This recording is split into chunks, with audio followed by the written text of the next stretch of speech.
tua, beruntunglah, bersyukurlah karena kita masih punya 2 pintu surga. Hormati mereka, bahagiakan mereka. Orang-orang yang teman-teman kita yang lagi ngapalin Quran, kalau cita-citanya ingin memberikan mahkota kemuliaan pada orang tua, insya Allah, insya Allah. Orang yang hafal Quran itu insya Allah di akhirat dia diberi izin oleh Allah memberikan syafaat kepada 10 orang anggota keluarganya yang sudah divonis mau masuk neraka. Masya Allah.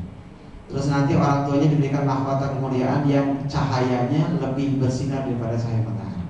Kita doakan kita semua mudah-mudahan Allah takdirkan jadi para penghafal Quran.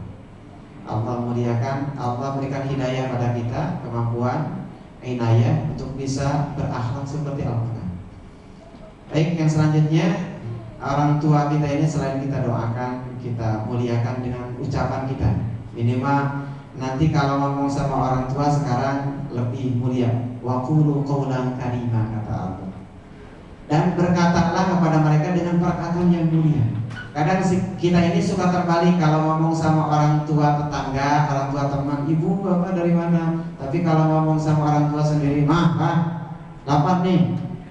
Ya Allah, jangan sampai ya. Karena orang tua adalah orang yang paling baik di dunia. Orang tua kita nggak kita gaji. Padahal kalau kita makan ke warteg Pak Solihin atau rumah makan nasi padang Pak Haji Amir, kalau kita makan sekali makan berapa? Minimal 10.000. Kalau sehari 3 kali 30.000. Kita makan di rumah kita dimasakin sama ibu sudah bayar berapa? Kalau dihitung-hitung orang tua membiayai kita luar biasa, maka tidak akan pernah terbalas. Dulu seorang sahabat yang pernah kata Rasul, hei sahabat, kenapa dengan pundakmu merah lecet? Kata sahabat ini, ya Rasul, saya menggendong ibu saya melakukan tawaf, sa'i antara Bukit Safa dan Marwah, lakukan ibadah haji itu digendong. Ya Rasulullah, apakah ini sudah membalas jasa ibu saya kepada saya? Kata Rasul apa? Rasulullah tersenyum, tidak wahai sahabat, walaupun satu tarikan nafas ketika melahirkan. Kenapa ibu 3 kali? Tadi yang mengandung, kemudian yang melahirkan. Melahirkan itu luar biasa. Alhamdulillah dari dulu sampai sekarang saya belum pernah hamil. Karena saya laki-laki. Beruntung kita jadi laki-laki ya, gak hamil, gak melahirkan. Bisa kebayang, nah ini calon-calon ibu. Calon-calon ibu ini calon-calon ibu yang kalau ibunya solihah, insya Allah anak-anaknya soleh-solehah. Karena wanita itu tiangnya negara. Kalau wanitanya rusak, negara rusak. Wanitanya bagus, solihah, insya Allah mulai dari anaknya jadilah lahir mujahid mujahidah. Itu lahir dari seorang ibu istri yang solihah. Karena yang paling dekat dengan anak adalah ibu. Maka nanti kalau Albi Zidan kalau udah kuliah, udah kerja, mau nikah, pilih wanita yang solihah. Kalau wanita solihah, insya Allah ya. Baik, yang selanjutnya kenapa ibu 3 kali? Yang ketiganya setelah melahirkan, wa fisaluhu fi 'amain. Ibu itu yang menyusui kita selama 2 tahun, Masya Allah. 2 tahun darah ibu kita disedot tiap 2 tahun ya Allah. Tapi kalau sekarang sudah beralih. Sekarang banyak anak yang disusui oleh sapi. Ibunya nggak bisa menyusui, diganti sama susu sapi. Kalau ibu kita meminum darah ibu kita selama 2 tahun. Di sapinya baru di sapi 2 tahun. Diganti susu dot ya. Kalau yang ngalamin, ibu itu sungguh luar biasa. Maka Ustaz dulu pernah lihat di YouTube yang kisah seorang ibu yang diwawancara oleh reporter, mungkin yang bikin channel YouTube itu. Nah, ibu kenapa kok bisa di pinggir jalan? Kenapa bisa di panti asuhan? Ini saya ini punya anak yang sukses, kaya, hebat. Tapi saya dibawa ke jalan ke pinggir jalan, lalu saya ditinggalin. Dibuang ibunya. Kemudian kata ibunya, "Nah, kenapa ibu ditinggal di sini? Gimana nanti ibu pulang?" "Biarin, terserah ibu." Ditinggal aja ibu. Ibunya nangis. Kemudian masuklah ke panti asuhan. Terus kata si ibu ini, nah nanti kalau ibu kamu jadi orang sukses, ibumu sudah tua gak bisa apa-apa, jangan kau hinakan ibu, karena kau lahir bukan dari batu tapi dari ibu. Ibunya sampai dibuang, tega benar di sana. Tapi yakinlah kalau orang yang anaknya ngaji, anaknya ngerti, faham agama, gak mungkin dia membuang ibunya. Maka mari kita pelajari agama supaya akhlak kita ini baik dan benar, supaya kita bisa semakin tua ibu kita, semakin tua bapak kita, justru semakin berharga, semakin mulia. Sehebat apapun kita, kalaupun kita durhaka pada orang tua, tidak akan bisa masuk surga. Maka jangan hinakan ibu kita.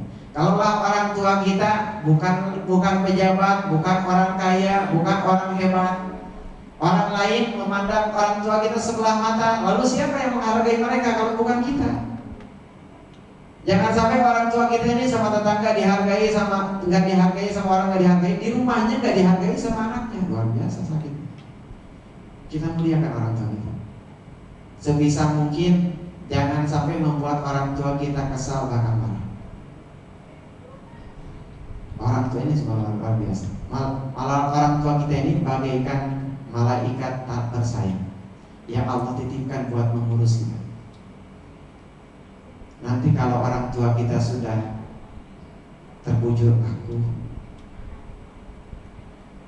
sudah ditimbun dengan tanah, barulah kita hanya bisa menangis, nggak bisa apa. Mumpung orang tua kita masih ada, mari kita muliakan orang tua kita dengan akhlak, perlihatkan kepada mereka akhlak terbaik kita. Ya, mudah-mudahan kita semua jadi anak-anak yang saleh, yang bukan hanya pandai membaca Al-Quran, pandai hafal Al-Quran, tapi juga akhlak kita mudah-mudahan sedikit demi sedikit berubah ke arah yang lebih baik. Semakin sering ngaji, semakin baik akhlak kita. Akhlak pada orang tua, akhlak pada guru, akhlak pada saudara, kakak dan adik. Kalau sesama kakak sama adik saling menghormati, menghargai, menyayangi. Akhlak sama teman nantinya. Kalau akhlak kita pada orang tua sudah baik, insya Allah akhlak pada yang lain pun akan mengikuti. Kalau orang tua kita sudah sama orang tua saja sudah tidak baik, lalu bagaimana terhadap orang lain? Maka barometer kesolehan seseorang adalah lihatlah cara dia berucap, bersikap, bertingkah laku terhadap orang tuanya. Karena orang tua adalah orang yang terbaik dalam hidup kita. Semoga kita semua jadi anak-anak yang soleh dan solihah, yang bisa menjadi kebanggaan kedua orang tua kita di dunia dan di akhirat. Semoga Allah panjangkan usia orang tua kita. Semoga Allah muliakan orang tua kita. Kalaupun orang tua kita sudah semakin tua dan mungkin sebentar lagi akan meninggalkan kita, semoga kapanpun dan dimanapun itu waktunya, semoga Allah wafatkan orang tua kita dalam keadaan husnul khatimah, dan kita menjadi orang-orang yang bisa menjadi kebanggaan, kebahagiaan orang tua sepeninggal mereka.